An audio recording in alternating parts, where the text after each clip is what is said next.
দৌড়ানো নিয়ে আজকে আরও দু একটা কথা বলি। আমি এ ব্যাপারে নবিশ, তারপর আমি আমার অভিজ্ঞতা খানিকটা শেয়ার করছি আপনাদের সাথে।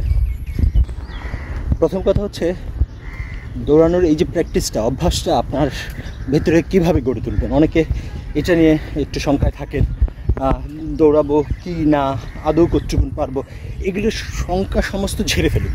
প্রথম কথা হচ্ছে এটা। দ্বিতীয়ত, আপনি শুরু করুন সকালে অথবা বিকেলে কোনো একটা সময় ধরে, যেটা আপনার ভালো লাগে, আপনার সময় মতো হয়, সেরকম একটা সময় নিয়ে শুরু করুন।